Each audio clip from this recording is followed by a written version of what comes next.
Another thing in Fasting Genius, your book, you talk about knowing the difference between hunger and a craving.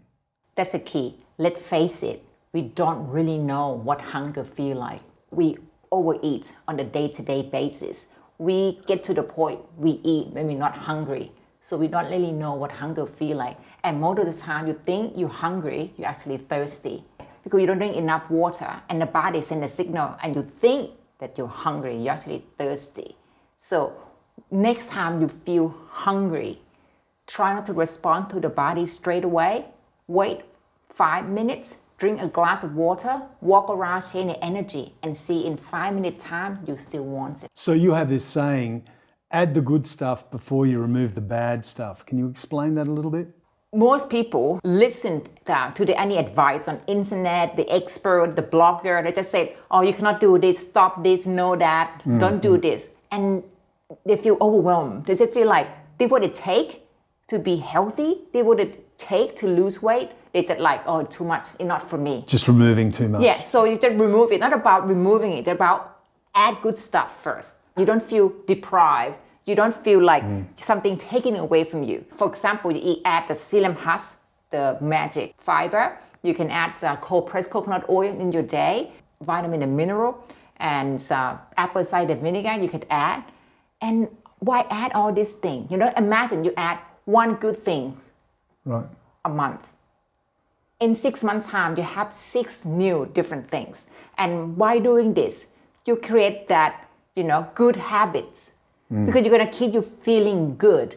And when you eat something that's not so good, make you feel bad, you eventually gonna realize and learn, okay, it's not really worth it. A few seconds pass through your mouth and you will just like bad habits start subside. So it's not about struggling. Not about struggling. Because if you feel struggle, you feel compromised, it will not last very long. You have to create longevity. Not about struggle. You struggle, you will do for a couple of weeks and you stop, you give up. So triggers are everywhere, really, aren't they? Yes. Some people, like get upset by certain thing, get stressed, or someone says certain thing and trigger them. And usually when people get triggered, immediately they think of food, sugary type food, to like feed the feeling, right? But feeling aren't facts.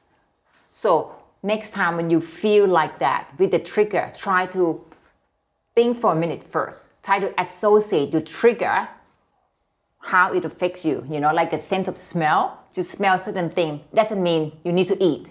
It's just the smell, right? You see certain colorful candies, doesn't mean you need to eat them.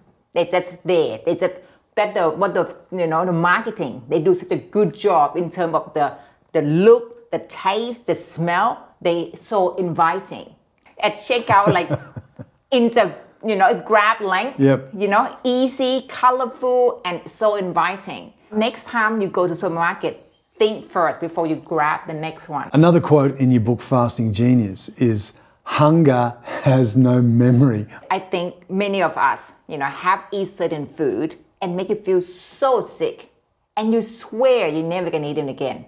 And 2 weeks later, what we do? We eat them again because hunger had no memory. So you have to think about it that, okay, just have to have more self-awareness before you put anything in your body. Think about this body. You only have one, and you don't want to, work so hard, earn the money, and don't get to enjoy it. Spend a lot of money in, hospital bill, medications, and things like that. It's not worth it. So hunger have no memory. So you have to always get in front of mealtime. Do not go shopping when you're hungry. Because when you go shopping, when you're hungry, the thing they're gonna fall in the cart, it's not gonna be a good thing. It's not gonna be cucumber or carrot. It's gonna be all the chocolates and chips and crisps and all those things. So you make sure what we do here for myself, you schedule, you have to think, you have to have a plan. Weekly plan, you have to schedule. You don't go grocery shopping when everything empty for your refrigerator or your pantry. You schedule, okay, Friday night, Thursday afternoon, whenever you have to schedule your grocery shopping time.